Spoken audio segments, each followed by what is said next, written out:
Hello! Today I want to show you how you can draw a few beautiful dogs.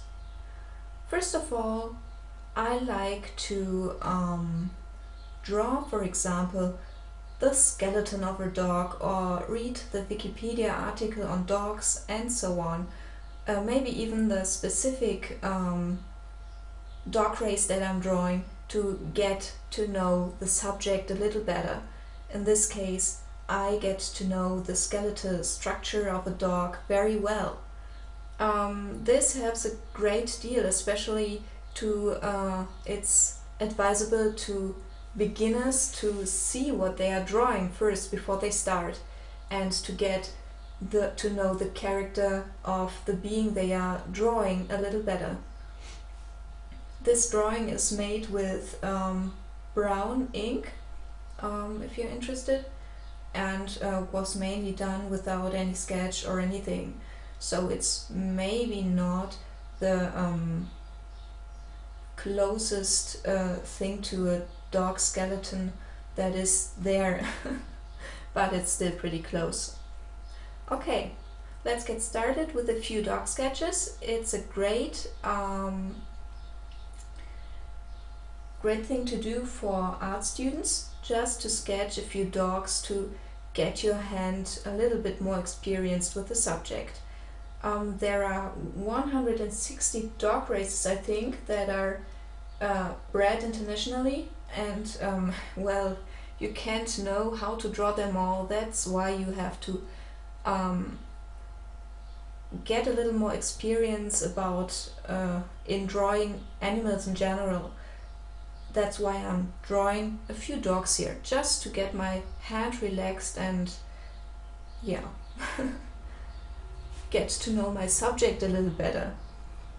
You should probably try it too. Just get a dog magazine and start sketching some of the dogs in there in a few minutes.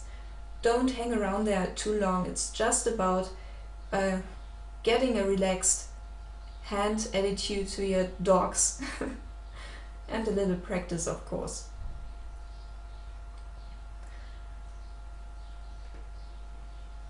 Messing around with different postures is of course very advisable and a lot of fun also, like a playful dog or an aggressive dog. It's all very different from one another, and yeah, you should try it, it's fun.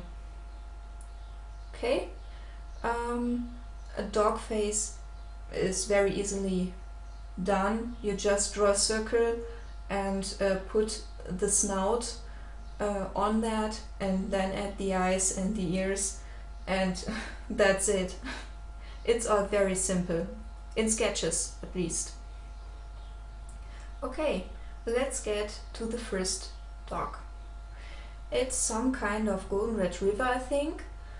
And as you see, my first sketch is not that good. It's a very rough sketch, and I become more and more detailed while drawing it. Of course, this video is 20 times faster than normally, and I don't know, it took me half an hour to get the sketch ready, but then again, it's only a small piece of paper that I'm drawing on.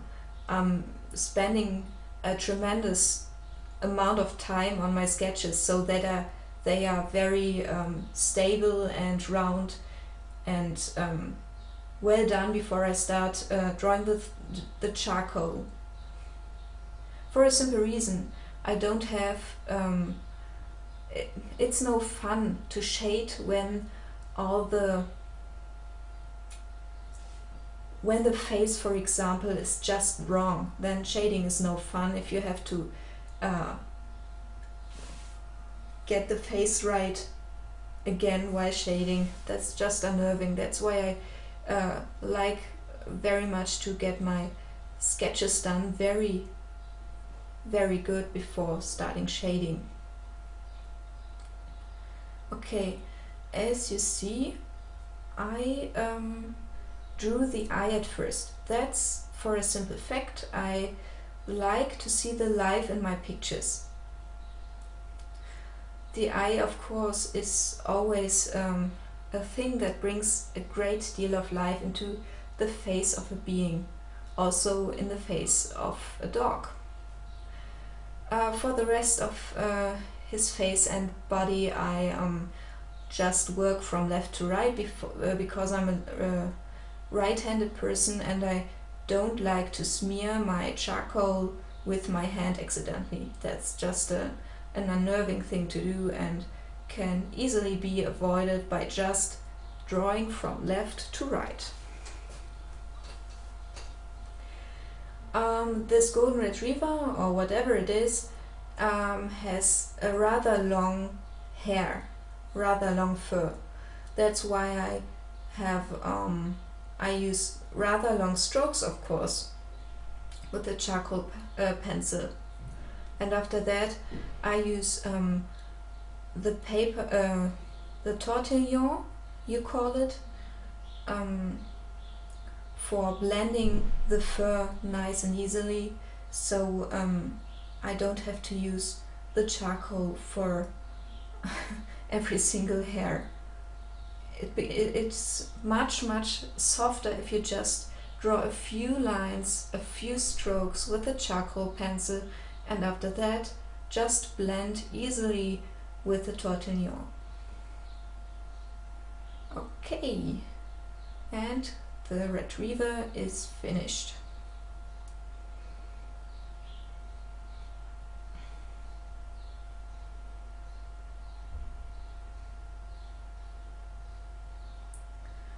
I like to go on now with a boxer.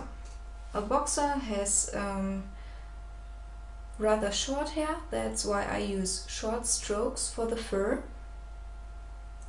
As you may see, I don't use a strict outline for the ear here or the rest of the fur. It's very important to have loose outlines for animals that have fur. You can do this for human beings who don't have a fur, but as soon as there are a lot of hair involved, you have to keep a fluffy outline with strokes sticking out. So you get the illusion of a lot of hair.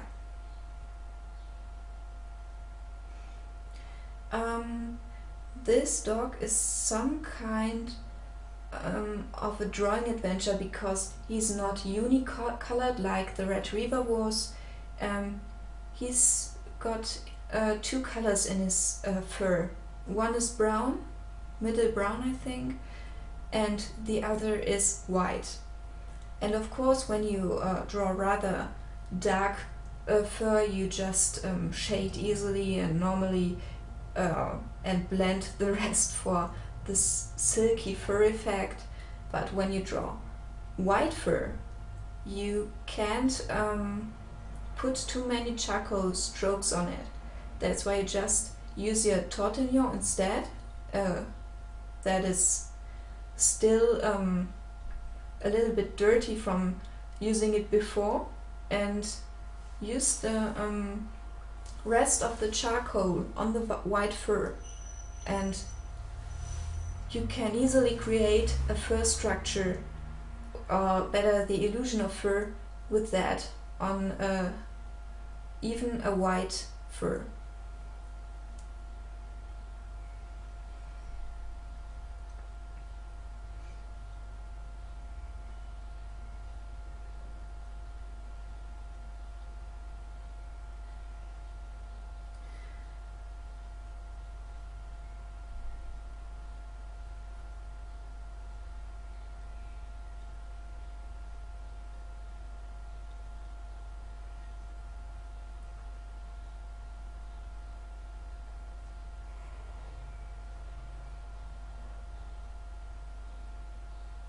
You see that I have quite some routine in this.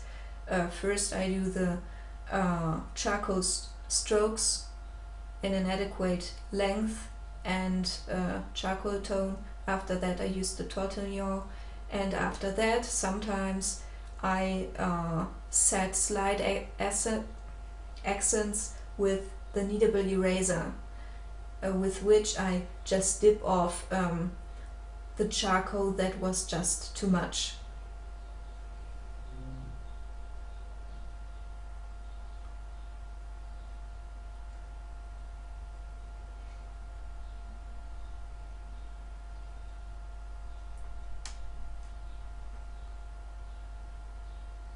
As soon as you've got some routine in this, drawing dogs becomes quite easy.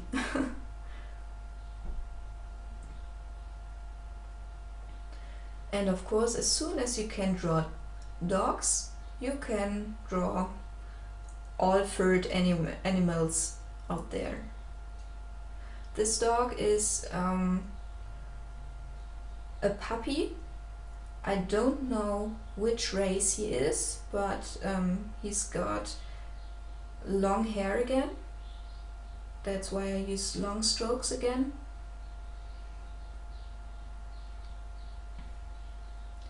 And I think his fur was rather blondish. That's why I don't become too dark with the strokes and rather use the blending tool instead of setting too many strokes with a charcoal pencil.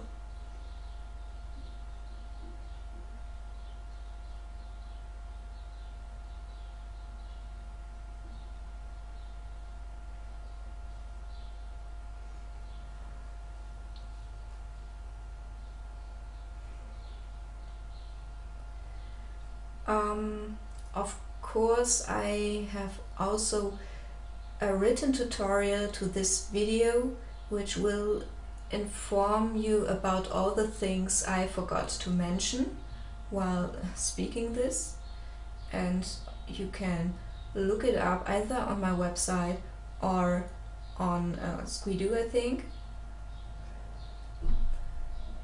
and read up when you've got questions. Of course, you can also write questions in the comments. I will also answer them if I can, and try to help you.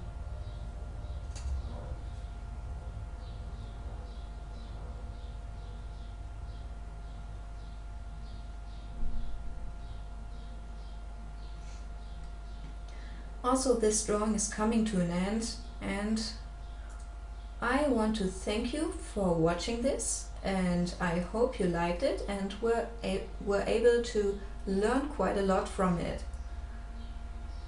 Of course, I'd like to hear your opinion about this tutorial and would be really pleased if you wrote me something.